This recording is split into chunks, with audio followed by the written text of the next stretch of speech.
Resident doctors की हड़ताल का आज दूसरा दिन। डॉक्टर्स ने अस्पताल में निकाला मार्च, मांगे पूरी होने तक जारी रहेगी हड़ताल।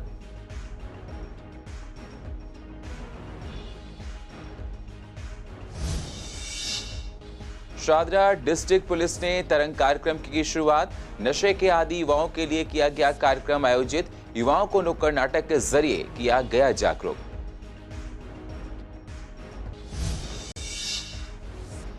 शिक्षा निदेशालय ने स्कूल खोलने को जारी किया आदेश। 6 से 12वीं कक्षाओं के लिए खोले गए स्कूल। पहले दिन स्कूल में बच्चों की संख्या दिखी बहुत कम।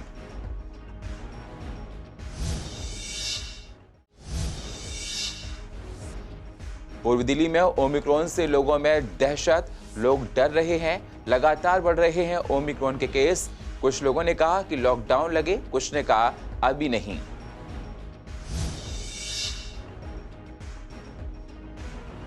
और पूर्वी दिल्ली में शीतलहर से बढ़ेगी ठिठुरन। बेसहारा लोगों को हो रही हैं तमाम तरह की परेशानियां। पर्याप्त रैन बसेरे ना होने से बड़ी दिक्कत।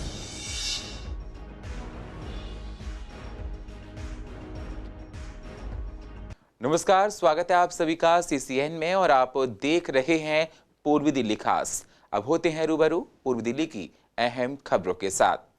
रेजिडेंट डॉक्टर्स की हड़ताल का आज दूसरा दिन है।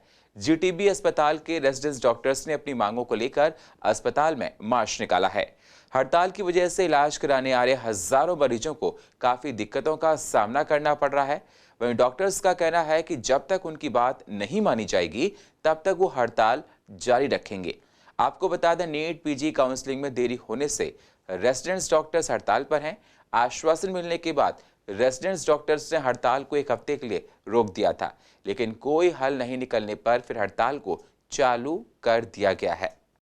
1 हफ्ते के भीतर ही इसका एक समुचित उपाय कर देंगे और आपकी जो नीट पीजी की काउंसलिंग है, जो अभी तक इतने ज़्यादा विलम्ब से गुजर रही है, वो 1 हफ्ते के भीतर हम आपको क्लियर करके देंगे। मगर 1 हफ्ता संपूर्ण बीतने के बाद भी और इस बीच भी डॉक्टरों ने बार बार ये उन्हें बताया भी है कि आपकी तरफ से कोई भी इसमें वक्तव्य भी आया नहीं है, परंतु कुछ हुआ नहीं और नीट पीजी की काउंसलिंग की तरफ कोई अगले कदम सरकार की तरफ से आए नहीं हैं। तो जैसा कि हमने कहा था कि हम 1 हफ्ते सरकार के आश्वासन पे रुक रहे हैं और इसलिए सारी सेवाएं बहाल थीं पूरे इस हफ्ते तक हर अस्पताल में दिल्ली के, मगर हमें मजबूर होना पड़ा है कि हम दोबारा से वापस सारी सेवाएं हर रेजिडेंट अब नहीं दे रहे हैं। हमने स्ट्राइक कॉल ऑफ कर दी थी पहले, क्योंकि यूनियन हेल्थ मिनिस्टर ने हमें वर्बल एश्योरेंसेस दी थी कि कुछ करेंगे नीट पीजी काउंसलिंग का, थोड़ा सा उसका प्रोसेस जो है फास्ट करेंगे। बट इतने दिनों तक कुछ हुआ नहीं, तो इसलिए फिर हमने अपनी स्ट्राइक रिज्यूम करी है 17 तारीख से। और अभी हमारी इमरजेंसी और नॉन इमरजेंसी सब कुछ बंद है जीटीबी अस्पताल में। आज हमने एक इंटरनल मार्च करी थी और बस अभी हमारी स्ट्राइक कंटिन्यू रहेगी जब तक। अब पता नहीं, अब वही यही बोल रहे हैं स्ट्राइक चल रहा है, इतना टाइम हो गया, अगला बंदा कोई मर जाए, कुछ हो जाए, फिर क्या होगा। पित्त की थैली में परेशानी, अस्थमा की रोगी हूँ मैं। कब से कंप्लेन कर रखा है इनसे, वो कंप्लेन भी सुनवाई नहीं होती अंदर 3री मंजिल पे। और यहाँ नीचे सीएमओ के पास भी बैठी हुई थी, जाके मिली नहीं, वो भी वापसी आ रही हो अभी वहीं से। परेशानी तो बहुत परेशानी हो रही है मेरे को तो। 50 नंबर में दिखाया था तो वो बैठे थे कि वो कह रहे कि अभी डॉक्टर साहब हड़ताल पे चल रहे हैं, सोमवार को आना। और मुझे दिक्कत हो रही है ज़्यादा। इमरजेंसी मुझको नहीं पता किधर है मैडम, कोई बताता भी नहीं है, पूछते तो हैं, कोई भी नहीं बताता जी। मेरा दर्द थोड़ा बहुत ज़्यादा 2 महीने हो गए दर्द की वजह से। तो ऐसा मैंने दिखाया कि क्या भाई वहाँ चला, वहाँ पर दिखाया कुछ नहीं हो रहा। मतलब दिखाने गया था मैं अपने हाथ को, तो कुछ नहीं हुआ। क्या आप वहाँ नहीं मिले, क्या आप जाओ सोमवार को आना। जी मेरे डिश में दिक्कत है, मुझे बहुत दिक्कत बनती है। दवा खा लूँ तो आराम लग जाए, फिर वो कोई दर्द रहे हैं। हाँ इलाज के, हाँ डॉक्टर पहले तो मिल रहे थे, जब से हड़ताल हो रही जब से तो मिल ही नहीं रहे डॉक्टर। मिले है तो के नाम ले उठ जाते हैं, इतना टाइम हुआ है हमारा। नहीं यही तो है, प्राइवेट में पैसा हो तो प्राइवेट में दिखा भी ले, गरीब आदमी तो इधर कोई भगता है। एक दिन की बीमारी हाँ ये है। पोते का चोट लग गई और इसकी कुछ पट्टी भी नहीं करी। मैंने कह रही बेटा ना देखता पट्टी तो कर दे, लेकिन नहीं करी पट्टी भी। अब ऐसी क्या हड़ताल होगी, सभी हड़ताल में बैठ गए तो क्या मर जाए, सब लोग मरे। कोई भी डॉक्टर मौजूद नहीं है वहाँ। एक डॉक्टर है, उसने कह दी हाँ कोई नहीं देख रहा, जाओ। चले आए, पर्चा भी और हमारे हाथ में, उन्होंने पर्चा बना कर दे दिया, उन्होंने नहीं देखा। हमारे समाज में नशे और अपराध की तरफ आज का युवक बहुत तेजी से बढ़ रहा है। युवाओं के लिए शादरा डिस्ट्रिक्ट पुलिस ने तरंग कार्यक्रम की शुरुआत की है। तरंग कार्यक्रम के तहत नुक्कड़ नाटक आयोजित किया गया, जिसमें 400 से ज्यादा युवाओं ने रजिस्ट्रेशन कराया और नुक्कड़ नाटक में हिस्सा लिया। युवाओं को इस नुक्कड़ नाटक के जरिए नशे के प्रति जागरूक करने की कोशिश की गई। साथ ही शादरा डिस्ट्रिक्ट के डीसीपी आर साथिया सुंदरम ने बताया कि नशे और अपराध की तरफ जा रहे युवाओं को मुख्यधारा से जोड़ने के प्रयास के लिए दिल्ली पुलिस की तरफ से तरंग कार्यक्रम की शुरुआत की है। इस कार्यक्रम के तहत क्षेत्र के ऐसे युवा जो नशे के आदी हैं या अपराध की तरफ जा रहे हैं, उन्हें चिन्हित कर तरंग वॉलंटियर बनाया जा रहा है। इन युवाओं को कामकाज की ट्रेनिंग दी जाएगी। साथ ही इन्हें रोजगार उपलब्ध कराने का भी दिल्ली पुलिस की तरफ से प्रयास किया जा रहा है। यूथ फोर्स है, जो जवान है, इसको हम टारगेट करके प्रोग्राम बनाया है। इसका नाम तरंग हमने नाम रखा गया। इसमें जो जितने भी यूथ जवान हैं, इनको हम इसको शामिल किए हैं। समाज में तो दोनों तरीके का यूथ है। एक तो पॉजिटिव वे में जो अपना समाज परिवार सब संभालने वाला है, जिम्मेदारी संभालने वाला है। दूसरा एक नेगेटिव वे में जो गलत तरीके से अपना जो मौका मिला है उस हिसाब से अपना जो क्राइम में जो इन्वॉल्व हुए, जो फर्स्ट टाइम ऑफेंडर्स है, इनको भी हम पॉजिटिव वे में चैनलाइज करने के लिए ये प्रोग्राम शुरू किए हैं। आज का कार्यक्रम में कम से कम हम 400 जो दोनों साइड से यूथ्स, फर्स्ट टाइम ऑफेंडर्स, सबको हमने ऑलरेडी तरंग वॉलंटियर्स का नाम पे एनरोलमेंट किया गया है। उनको आज हम कार्यक्रम में बुलाकर उनके सामने एक अवेयरनेस प्रोग्राम, एक नुक्कड़ जो गलत तरीके से जो यूथ जा रहे हैं उनको पॉजिटिव वे में राइट डायरेक्शन में लाना है। इसको दिल्ली पुलिस प्लस जो बाकी जो वॉलंटियर्स हैं वो इनको मेंटर बन जाएंगे, इसको पॉजिटिव वे में ले जाएंगे ताकि जो सोसाइटी है क्राइम फ्री सोसाइटी बन जाए। कि जब मेरे साथ ये वारदात हुई और मैं जब थाने में आया तो सर ने मेरे बहुत जल्दी कार्रवाई करी और अभी भी वो कार्रवाई चल रही है। ऐसा नहीं है कि वो 2-3 दिन का ही था कि 2-3 दिन करा और उसके बाद ख़त्म हो गया। कार्रवाई अभी भी चल रही है। मैं आपको यही बताना चाहूँगा कि ये तरंग जो माध्यम है, ये एक यूथ और एक जो पुलिस सिस्टम के बीच में जो एक गैप है, एक जो लूप होल रह जाता है कहीं ना कहीं। हमेशा से कहा जाता है कि पुलिस का यूथ से कभी नहीं बनती है, वो एक कॉन्ट्रडिक्शन रहता है।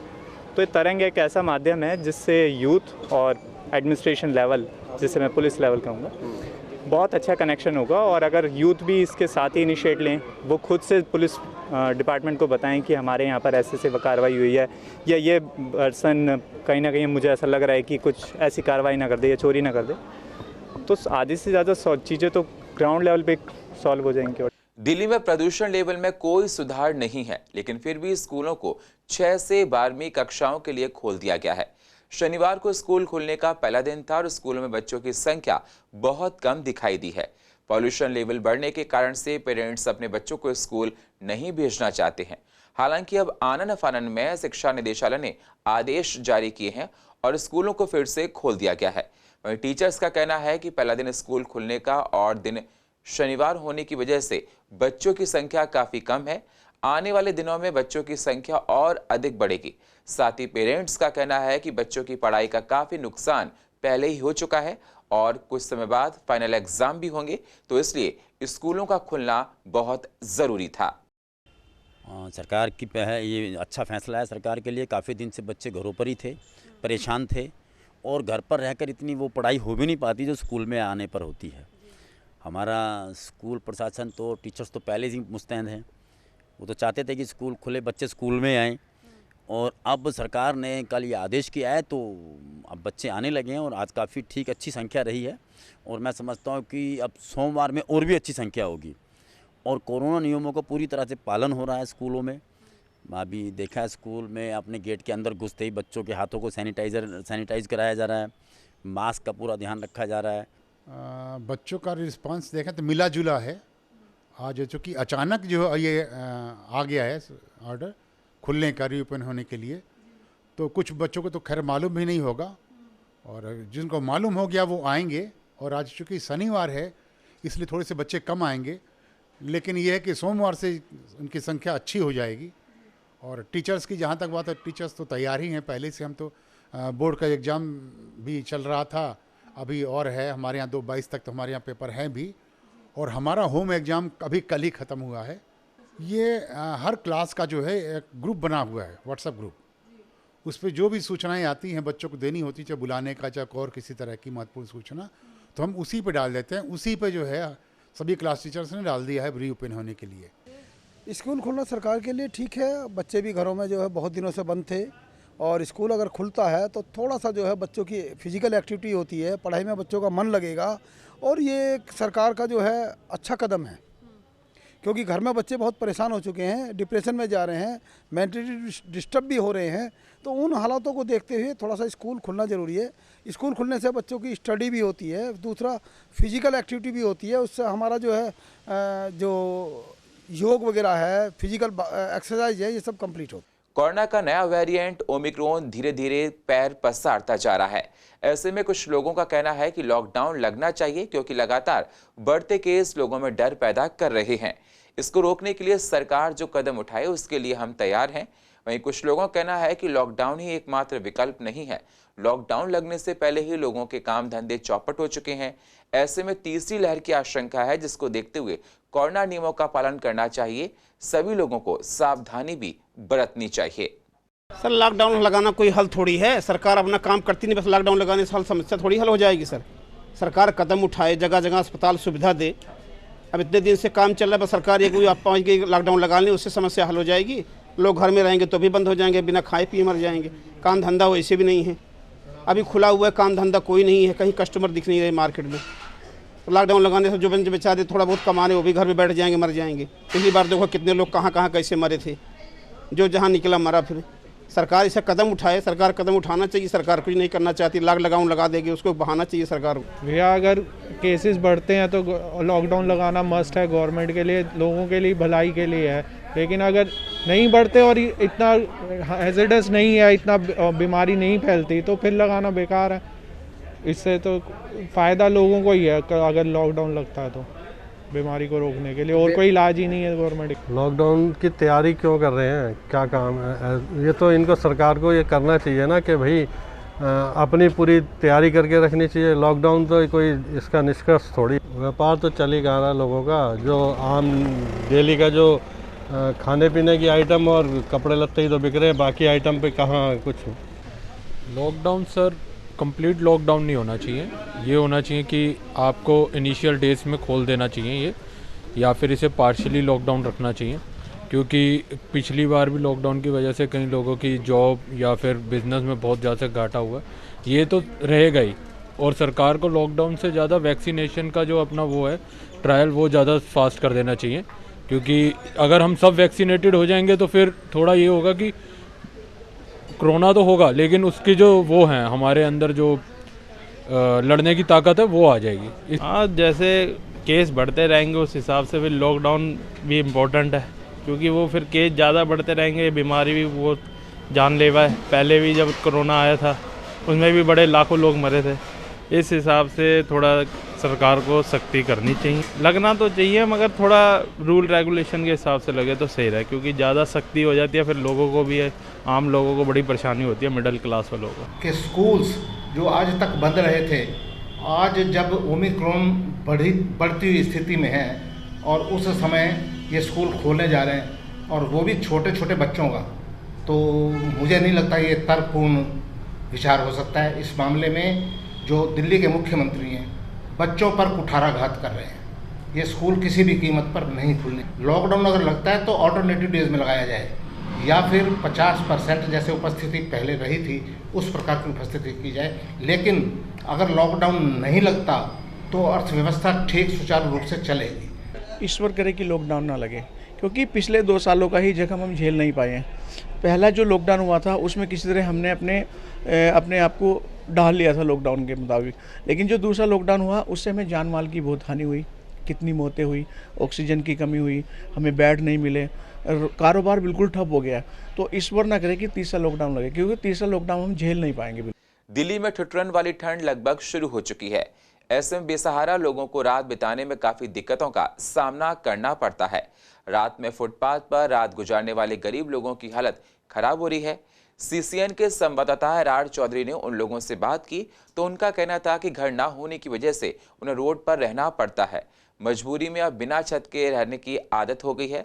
साथ ही जब हमने उनसे पूछा कि वो शेल्टर होम में क्यों नहीं जाते हैं तो उनका कहना था कि शेल्टर होम में लोग नशा करके आते हैं, जिससे हम भरोसा नहीं कर सकते हैं और हमारा सामान भी शेल्टर होम में रैन बसेरों में चोरी हो जाता है, जिसकी वजह से हम सड़क पर सोना ही सही समझते हैं।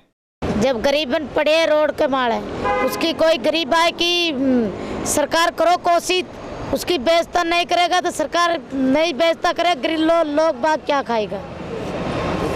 जिसके बेइज्जती कर देगा तो हम यहाँ पड़े तो गरीबन की बेइज्जती कर देगा। आपके बहुत अच्छे काम है सरकार की। बगैर छत के ज़्यादा मत यहाँ पड़े, क्या करे बगैर छत। गाड़ियाँ लगा रहे, हमारा राजस्थान में धंधा है नहीं है। अच्छा, हम यहाँ आके पड़े गुब्बारे बेचते, आइटम बेचते, ठंड से ऐसे बतरिए रिजाई कम्बल दे जाते, ओढ़ कर सो जाते। नहीं, रैन बसेरा हम रहना नहीं चाहते, वहाँ चोरी चक्के नशेड़ी इसमें की रहते हैं।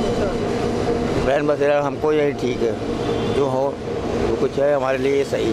हम रिक्शा पंचर, रिक्शा ठीक करते हैं, रिक्शा काम करते हैं। यहाँ करीब 22 साल के पड़े हैं। घर में ज़मीन जगह का लड़ाई झगड़ा हो गया, अब वो ज़्यादा परिवार थे, हमने कहा मार झगड़े से क्या होगा, कहीं भी कमा खा लेंगे, तो अपना यहाँ कमा खा रहे हैं। दिल्ली सरकार के आदेश के बाद से ही फायर ब्रिगेड की गाड़ियां द्वारा दिल्ली में प्रदूषण लेवल कम करने के लिए फायर ब्रिगेड द्वारा पेड़ों पर पानी का छिड़काव किया जा रहा है।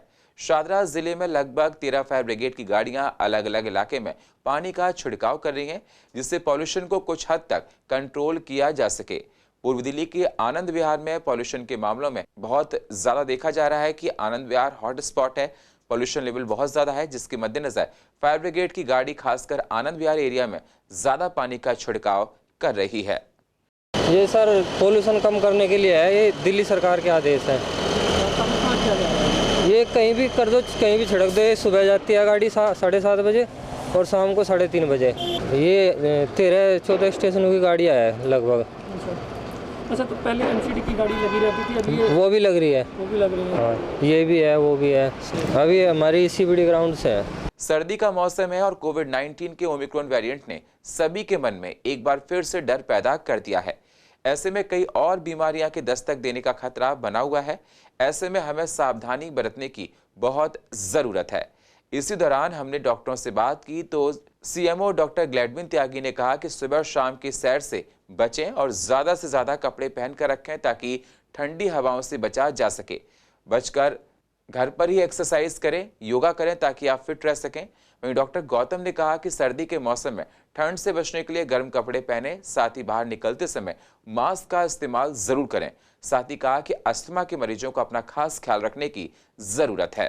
आजकल बहुत सारी चीजें चल रही हैं, आप जानते हैं, जैसे अभी रिसेंटली जो है वो डेंगू थोड़ा सा कम हो गया है, मगर फिर भी है, इसलिए पूरे आस्तीन के कपड़े पहनना, पूरे पैंट पहनना, ये बहुत ही ज्यादा जरूरी है लोगों के लिए और अच्छा भी है।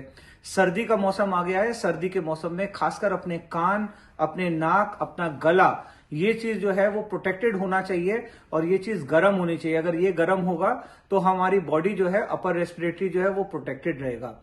दूसरा, अगर हम जो है वो मोजे पहन के रखते हैं, जुराबे पहन के रखते हैं, तो उससे पैर भी हमारे जो है वो गर्म रहेंगे, प्रोटेक्टेड रहेंगे। साथ साथ ये बहुत ज्यादा आवश्यक हो जाता है कि इस टाइम में जब ओमिक्रॉन वायरस कोरोना का जो एक वेरिएंट है वो दिल्ली में भी दस्तक दे चुका है, ये बहुत जरूरी है कि हम अपने फेस को मास्क से कवर करके रखें। तो मास्क पहनना जो है इस समय बहुत ही ज्यादा जरूरी है। इन सब सावधानियों को हम बरत के अपने आप को जो है थोड़ा प्रोटेक्ट कर सकते हैं, जिससे कि बीमारियां हमारे को ना लगें। मरीज हैं उनमें जो बूढ़े और बच्चे हैं उनकी संख्या थोड़ी अधिक बढ़ जाती है, क्योंकि जैसे ही सर्दी का मौसम आता है तो उस टाइम पे ठंडी हवाएं जब चलनी चालू होती हैं, तो क्योंकि बुजुर्गों में इम्यूनिटी थोड़ी कमज़ोर होती है और बच्चे चूँकि सर वगैरह नहीं ढक पाते हैं या कपड़ा उतना नहीं पहनते हैं, तो जिसकी वजह से बीमारियों का खतरा रहता है। इसके अलावा इन दिनों पोल्यूशन का भी स्तर काफ़ी ज़्यादा रहता है, तो जो सांस की बीमारी के मरीज हैं उनको भी दिक्कत रहती है। तो इसमें मेरा जो सुझाव है वो ये है कि जब सर्दी में टेम्परेचर गिरता है तो सुबह शाम की जो सैर है थोड़ा उससे बचा जाए, वस्त्रों से अच्छे से अपने आप को ढक के रखा जाए, बिना वजह शरीर को बाहर एक्सपोज ना किया जाए ठंड में, बच्चों का विशेष ध्यान रखा जाए, नंगे पैर घर में ना घूमें, कपड़े पहन के रहें और इन्हीं सब सावधानियों को ध्यान में रखते हुए अपने आप को गर्म रखने की चेष्टा करनी चाहिए। डलाव घरों में कूड़ा और मलबा डालने की वजह से गंदगी फैली रहती थी। डलाव घरों को कूड़ा मुक्त करने का फैसला किया गया है। वही एडीएमसी ने दावा किया है कि कई डलाव घरों को खत्म कर दिया गया। जब हमारी संवाददाता ने विश्वास नगर, चंद्रनगर, कृष्णा नगर के लोगों से बात की तो लोगों का कहना है कि एडीएमसी ने बहुत से डलाव घरों को बंद किया है और वहां पर कूड़े को कंप्रेस्ड करने की मशीन लगाई गई है, जिससे कूड़ा सड़कों पर नहीं फैलता है और आसपास रहने वाले लोगों के लिए सहूलियत बनी हुई है। नहीं तो अक्सर कूड़ा डलाव के बाहर बना रहता था, जिससे गंदगी होने के साथ बदबू होती थी, बीमारियां उत्पन्न होती थीं।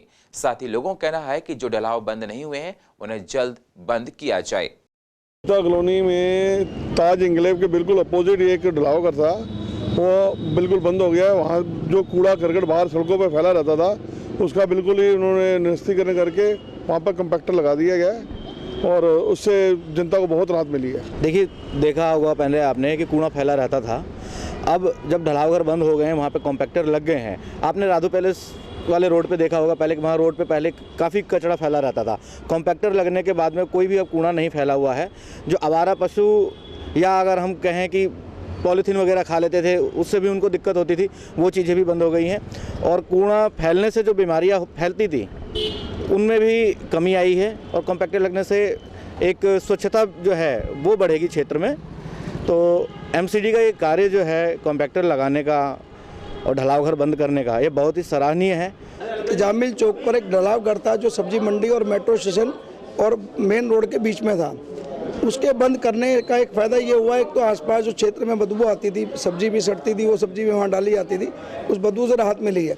और वो सड़क चौड़ी हो गई है, क्योंकि चलने के लिए लोगों को रास्ता चाहिए। वो सड़क मेन रोड से भी जोड़ती है, बाजार से भी जोड़ती है, तो लोगों को आने आने में सुविधा होती है। सड़क भी वहाँ पर चौड़ी हो गई और बदबू भी वहाँ पर कम हो गई है। एमसीडी ने कहा था, ये अपने मैनिफेस्टो में चुनाव में भी रखा था कि इन डलाव घरों को बंद किया जाएगा, कॉम्पैक्टर मशीन लगाकर ये सारी व्यवस्थाएं बदली जाएंगी। और आप देखिए, जमुना पार में 80% से ज़्यादा डलाव घरों को बंद कर दिया गया, वहाँ कॉम्पैक्टर मशीन लगा दी गई, जिससे कि लोगों को बहुत ज़्यादा सुविधाएँ हो गई।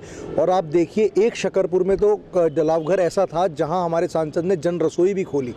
तो जो जहाँ से लोग बदबू से परेशान थे, बाजार पूरा बदबू से परेशान था, आज वहाँ खाना भी मिल रहा है। तो एमसीडी की सोच, भारतीय जनता पार्टी की सोच से जनता को फ़ायदा हो रहा है। ये ढलावघर को जैसे ही बंद किया गया, लोगों में खुशी की लहर है और ज़्यादातर ढलावघर बंद कर दिए गए हैं। कुछ एक बचे हैं, वो भी आने वाले समय में बंद कर दिए जाएंगे। और पूर्व दिल्ली की अधिक जानकारी के लिए आप YouTube पर जाकर CCN लाइव को सब्सक्राइब करें और फ्रेश अपडेट लेते रहें। और फिलहाल पूर्व दिल्ली खास में इतना ही। बाकी खबरों के लिए आप बने रहिए CCN के साथ। तब तक के लिए नमस्कार।